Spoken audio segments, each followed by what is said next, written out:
Welcome, I'm Bruce Munro, and with me is International Relations Specialist Professor Robert Patman, and this is Global Insight.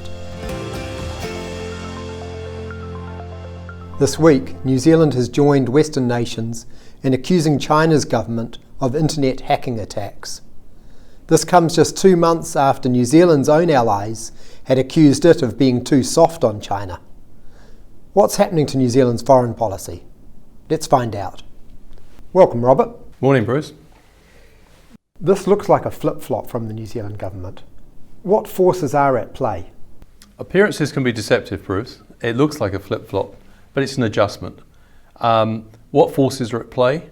Essentially, China has been hacking into New Zealand facilities or infrastructure. The GCSB have identified China 5 times in the last 3 years. And so this is not a new problem per se. What is new is the fact that China, which has previously targeted individual economic or military or cultural or financial targets, this time carried out what one analyst called a smash and grab attack on the Microsoft exchange. And that meant that 30,000 plus organisations were affected, including some in New Zealand. So this was, if you like, a paradigm shift in the way that of cyber intrusion allegedly by China. And the reason I don't think it is a flip-flop is because the Foreign Minister Nanaia Mahuta and the Prime Minister Jacinda Ardern have been warning in a coded fashion for about 2 months that relationship with China was becoming increasingly complicated. And in the Prime Minister's words, the differences were becoming increasingly difficult to reconcile. Why has New Zealand chosen this moment to come out and give out its most public criticism of China? Because New Zealand has resisted the idea of being an echo of the Five Eyes. But what is really striking about this statement is that it goes way beyond the Five Eyes. It involves NATO, the EU, Japan, the United States, etc., etc. So this grouping, which has condemned China's cyber intrusions and specifically accused it of being responsible and colluding with criminal elements in carrying out this cyber attack on the Microsoft exchange. This is a really quite significant statement, and it's a warning to China. So they haven't followed up with this group that issued the statement. It consists of most liberal democracies in the world.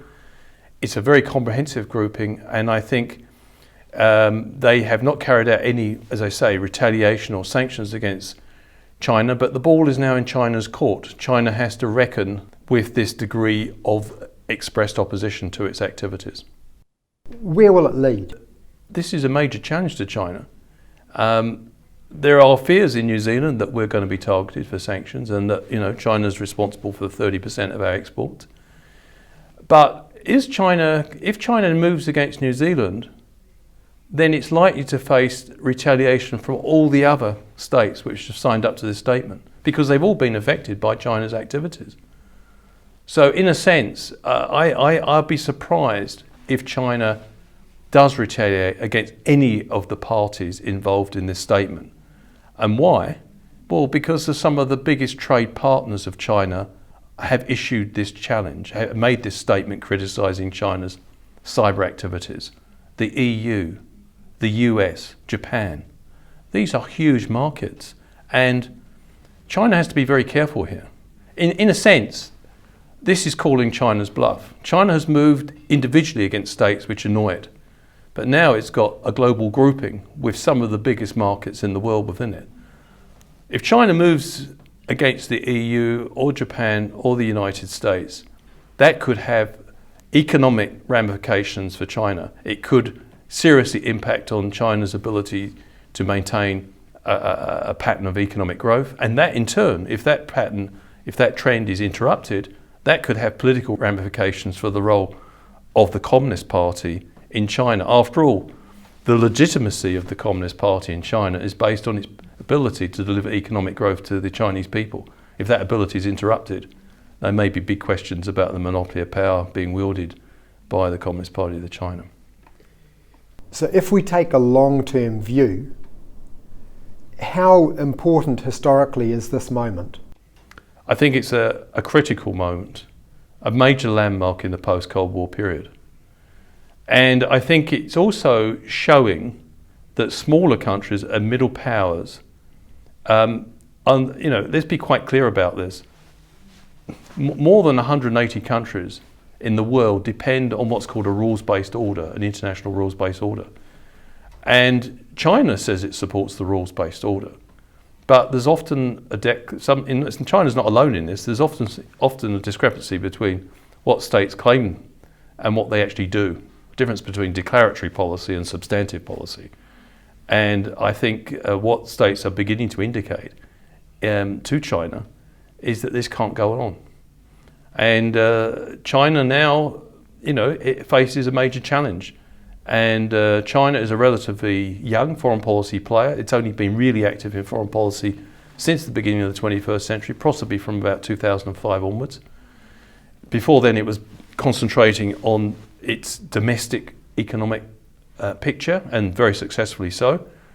So if China wants to risk putting its impressive economic growth on the line, then it will carry on as before. But I think China must recognise that its rise to superpower status was based on access to the US market, to the EU market, to Japan.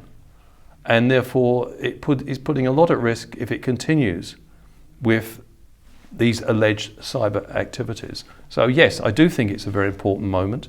And I think what we're witnessing here is the limitations, the potential limitations of even a superpower to dictate to the rest.